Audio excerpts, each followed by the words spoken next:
नमस्कार प्यारे साथियों, प्यारे छात्रों, मैं कुशल चौधरी अपने YouTube चैनल इंग्लिश प्रोफेसर या एक्सपर्ट कुशल गुरु पर आप सभी का स्वागत करता हूँ। उम्मीद करता हूँ आप सभी अपने परिवार के साथ खुश होंगे, स्वस्थ होंगे, मस्त होंगे। सभी को मेरे भाई हर हर महादेव, जय श्री राम, जय श्री कृष्ण। आज मैं आपके लिए एक नया सेशन लेकर आया हूँ और वो सेशन है या फिर वो क्लास है ट्रांसलेशन के बारे में। कई बच्चों की ये कहना है या ये जानना है कि सर हमने सेंटेंस पढ़ लिए, मॉडल्स पढ़ लिए, यूजर्स पढ़ लिए, डिटरमाइनर्स पढ़ लिए या जो जो टॉपिक्स कराए जा रहे हैं वो सब पढ़ रहे हैं, लेकिन ट्रांसलेशन फिर भी अच्छी तरीके से सीख नहीं पा रहे हैं। तो ट्रांसलेशन का भाई संबंध उन्हीं से है जो मैंने आपको ये सारी चीजें कराई है, विश्वास करो। लेकिन आपको उनको अच्छी तरीके से जानना है कि आप ट्रांसलेशन उनको कैसे यूज करते हो। ट्रांसलेशन तो यूज करना आप इधर देखेंगे ट्रांसलेशन में कैसे यूज करते हैं। तो मान लीजिए दो प्रकार से ट्रांसलेशन होता है, एक हिंदी टू इंग्लिश, एक होता है मेरे भाई हिंदी टू इंग्लिश। कैसे होता है? जोर से बोलेंगे, कैसे होता है? Hindi to English. कैसे होता है? Hindi to English. कैसे?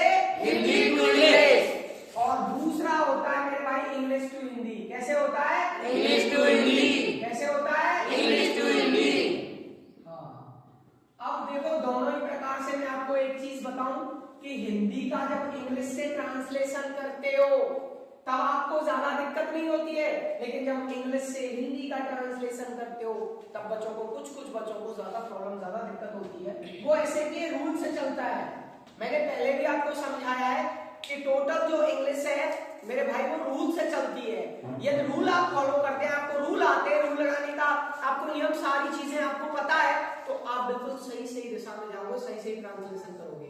लेकिन रूल नहीं जानते हो, रूल नहीं आता है या रूल गलत हो जाता है तो आपका ट्रांसलेशन गलत हो जाएगा। ठीक है, हिंदी टू इंग्लिश से रूल होता है, देखो 4 रूल फॉलो करना, 4 रूल। नंबर वन एफर्मेटिव का। किसका? एफर्मेटिव।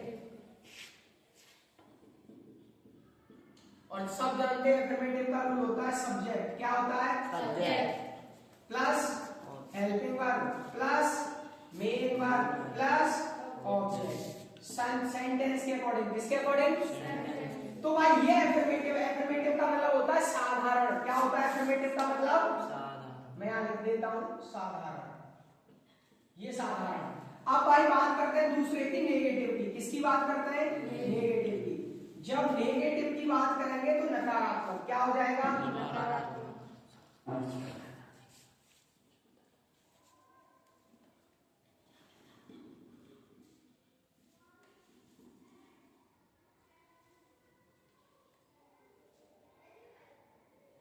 ये अब नेगेटिव का रूल है सब्जेक्ट सेम, बस नॉट लग जाएगा plus helping verb plus not क्या लग जाएगा? प्लस मेन वर्ब की फर्स्ट फॉर्म या main verb plus object. First form, second form, third form वो सेंटेंस के अकॉर्डिंग, वो रूल के अकॉर्डिंग। नेगेटिव हो गया। देखो ये रूल्स आपको 4 रूल आते हैं ना, आप बिल्कुल ट्रांसलेशन कर सकते हो सेंटेंस का। बाकी जरूरत पड़ेगी सेंटेंसों की, मॉडल्स की, डिटरमाइनर्स की, यूजेस की, वो आपने कर ही लिए या फिर आगे आप कर लोगे, तो रूल्स की जरूरत पड़ती है उसमें ट्रांसलेशन के लिए। एफर्मेटिव, नेगेटिव का रूल। अब बात करते हैं तीसरा। तो तीसरा है मेरे भाई इंटेरोगेटिव। कौन सा होता है? कौन सा? इंटेरोगेटिव। इंटेरोगेटिव को हिंदी में क्या कहते हैं? प्रश्नवाचक। क्या कहते हैं? प्रश्नवाचक। क्या कहते हैं? प्रश्नवाचक। गुड। और प्रश्नवाचक दो प्रकार के। प्रश्नवाचक दो प्रकार के। प्रश्नवाचक दो प्रकार। नंबर वन देखेंगे आप, कहता है क्वेश्चन वर्ड लगाओ प्लस हेल्पिंग वर्ब लगाओ प्लस सब्जेक्ट लगाओ प्लस मेन वर्ब लगाओ प्लस ऑब्जेक्ट लगाओ। क्या लगाओ? ये और क्वेश्चन मार्क लगाओ, कोई क्वेश्चन मार्क लगाओ। क्या लगाओ? क्वेश्चन मार्क लगाओ। ओके, तो देखिए इसे कैसे, मैं थोड़ा इधर समझा देता हूं आपको। ये आपने सीख लिया, ये आपने सीख लिया, मैं थोड़ा आपको आग ऊपर समझा देता हूं। तो आपने 2 सीखे, अब तक कितने सीखे? 2। एक एफर्मेटिव और एक नेगेटिव। एक एफर्मेटिव और एक नेगेटिव। तीसरा रूल है वो है इंटेरोगेटिव। क्या होता है? क्या है? इंटेरोगेटिव। और इंटेरोगेटिव कौन सा होता है? इंटेरोगेटिव कौन सा होता है? प्रश्नवाचक। कौन सा होता है? प्रश्नवाचक। प्रश्नवाचक 2 प्रकार प्रश्नवाचक दो प्रकार के, प्रश्नवाचक दो प्रकार के, question word plus helping plus subject plus main verb plus object. Object को हम शॉर्ट में ओबी जे लिख देते हैं या ओबी लिख देते हैं, ऑब्जेक्ट। देखो भाई ये आप समझेंगे अच्छे से, ये कौन से प्रकार का इंटरोगेटिव है। जब आपके कब, क्यों, कहां, कैसे, ये क्वेश्चन वर्ड कब, क्यों, कहां, कैसे, समझ में आ रहा है। ये वाले प्रश्न वाले शब्द, जो प्रश्न वाले शब्द हैं वो हिंदी में लिखे हुए हैं, और हिंदी में लिखने के बाद यानी हिंदी में जो लिखे हुए हैं वो कर्ता के बाद, किसके बाद, हिंदी में। जैसे मैं कहूंगा तुम कब पढ़ते हो, देख लो ये कब कहां आ रहा है, कब पढ़ते हो, कब पढ़ते हो, कब कहां आ रहा है, कर्ता के बाद। कब कहां आ रहा है, कर्ता के बाद। अगर ये शब्द मेरे भाई कर्ता के बाद आते हैं, अगर ये शब्द कर्ता के बाद आते हैं तो आपको ये रूल फॉलो करना है, ये वाला क्वेश्चन वर्ड वाला। कौन सा रूल फॉलो करना है, कौन सा रूल, क्वेश्चन वर्ड वाला। कौन सा रूल, कौन सा रूल, और क्वेश्चन वर्ड लगाना है सबसे पहले। इसकी क्वेश्चन वर्ड का मतलब इसकी मीनिंग वाई लगा दो। फिर क्या लगाओगे, सब हेल्पिंग वर्ब कह रहा है तो सेंटेंस को देखो कौन सा है, कि तुम कब पढ़ते हो, प्रेजेंट इंडेफिनिट है, कौन सा है, और जब प्रेजेंट इंडेफिनिट डू और डज होती है, लेकिन सब्जेक्ट के अकॉर्डिंग, कर्ता के अकॉर्डिंग डू और डज आएगी, कर्ता के अकॉर्डिंग डू और डज आएगी। एक वचन करता है तो डज, बहुवचन करता है तो डू। तुम कब पढ़ते हो, उसमें तुम कब पढ़ते हो क्या था, बहुवचन तो डू आएगी, डू लगा दी। हेल्प सब्जेक्ट लगाओ, तुम कब पढ़ते हो तो यू, और मेन वर्ब क्या है, पढ़ना, तो स्टडी। ये लो बन गया, ये लो बन गया। मेरा कहने ये बनाना नहीं था, मेरा समझाने का मतलब था कि question word, helping word, subject, main verb, object लगा दो, ये वाला बन जाएगा। कब, क्यों, कैसे, कहां। जब बीच में, आप लोग उसको कहते हो बीच में, लेकिन हम लोगों के तौर पे कहा जाता है कि कर्ता के बाद आ रहा होगा।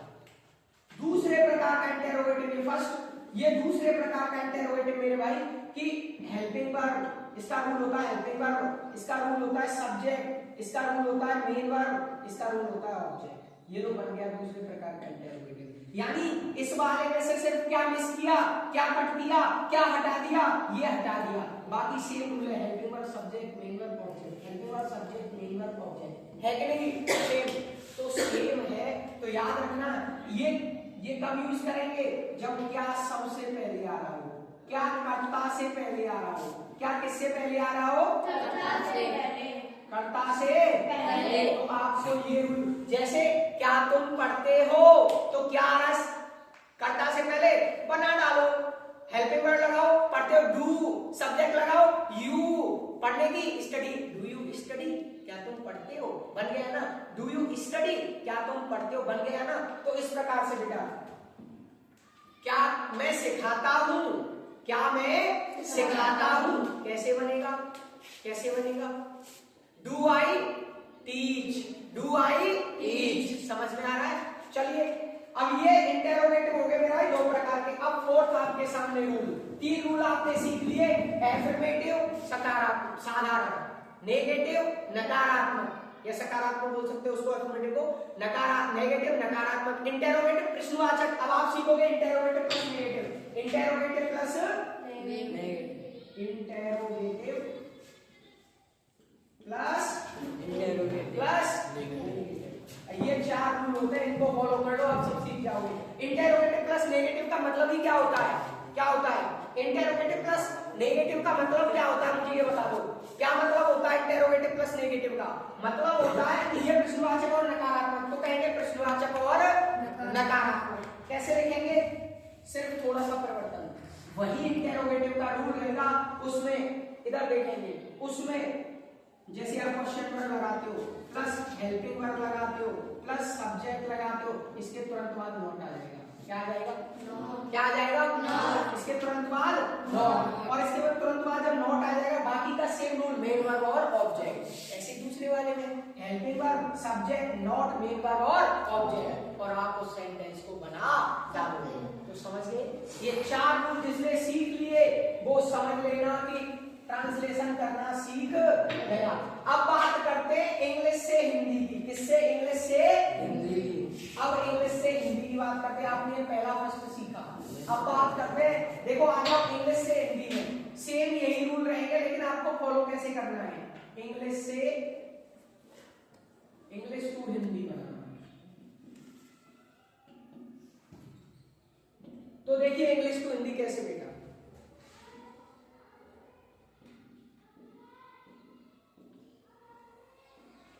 समझ में आ रहा नहीं आ रहा है, दिखाई दे रहा है नहीं दे रहा है सबको? चलो इंग्लिश टू हिंदी। अब इंग्लिश से हिंदी में कैसे बनाओगे, वही चार रूल। जब आपको इंग्लिश में कुछ लिखा हुआ है तो देखो, जैसे मैं लिख रहा हूं वाई आर यू टेलिंग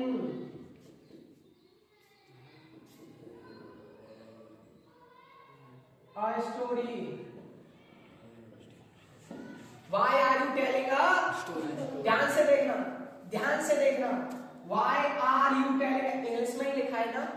अब मेरे भाई आप बताओ, जब आपने सेंटेंस पढ़ लिए, सारे sentence, simple sentence, kinds of sentence, types of sentence, determiners, uses, models, prepositions, जब आपने ये सब पढ़ लिए तो आप फिर इनको कर सकते हैं ना, चाहे वो इंग्लिश हो या हिंदी हो, English to Hindi to English.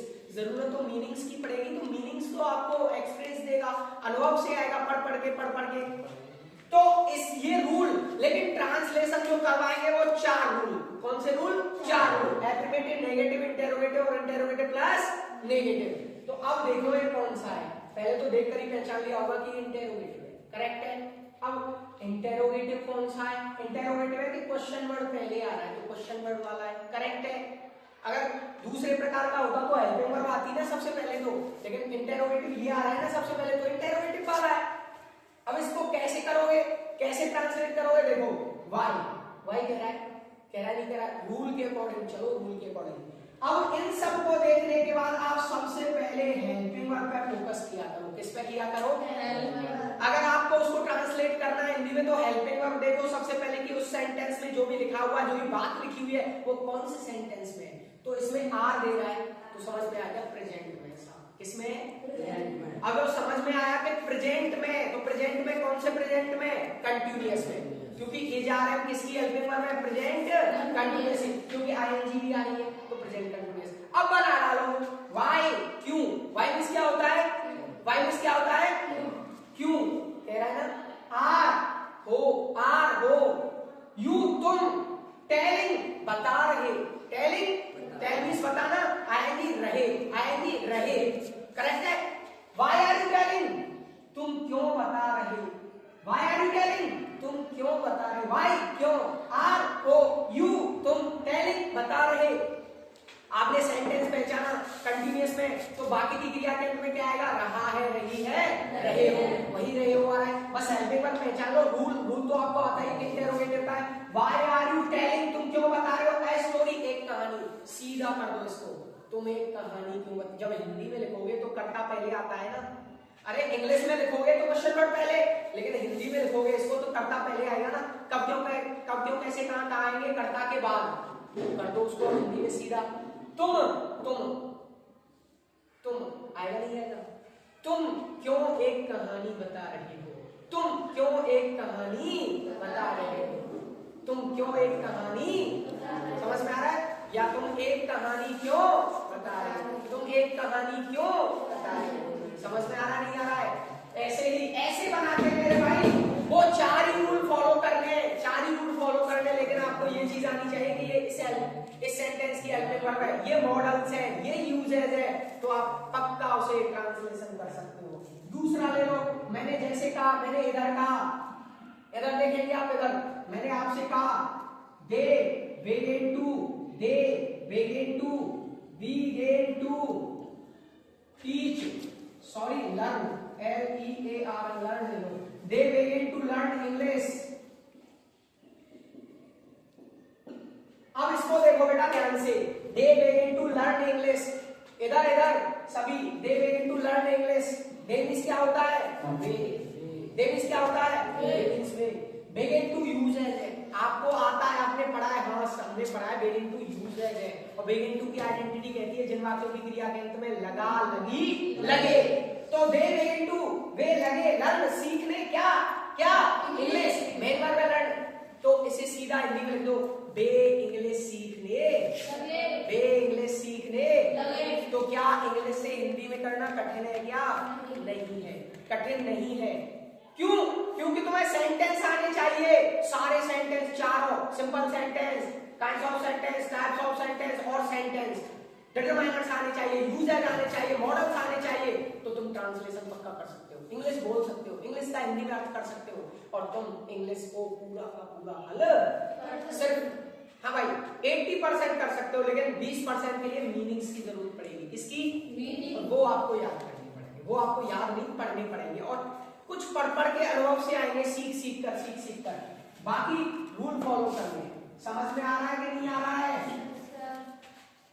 समझ में आ रहा है नहीं आ रहा है? तो मेरे भाई ये थी मेरी क्लास ट्रांसलेशन को लेकर, लेकिन इससे भी बेहतरीन क्लास और मैं ट्रांसलेशन की दूंगा, वो मैं अपनी फुल क्लास दूंगा तकरीबन आधा घंटे की या 1 घंटे की। तो आज के लिए इतना काफी है। ज्यादा से ज्यादा वीडियो को अगर अच्छी लगी हो, अगर मेरी वीडियो अच्छी लगी तो ज्यादा से ज्यादा वीडियो को लाइक करें। मेरे भाई आपसे इतना ही कहना है कि आप मुझसे जुड़े रहिए, मुझे ज्यादा से ज्यादा फॉलो कीजिए, ज्यादा से आप मेरी वीडियो को लाइक कीजिए, चैनल को सब्सक्राइब कीजिए और अपने अन्य दोस्तों को भी शेयर कीजिए। धन्यवाद। हर हर महादेव। जय श्री राम, जय श्री कृष्णा। अगले सेशन में, अगली वीडियो में, अगली क्लास में फिर मिलते हैं। आप सभी भगवान से दुआ करेंगे, आप सभी खुश रहें, मस्त रहें और स्वस्थ रहें।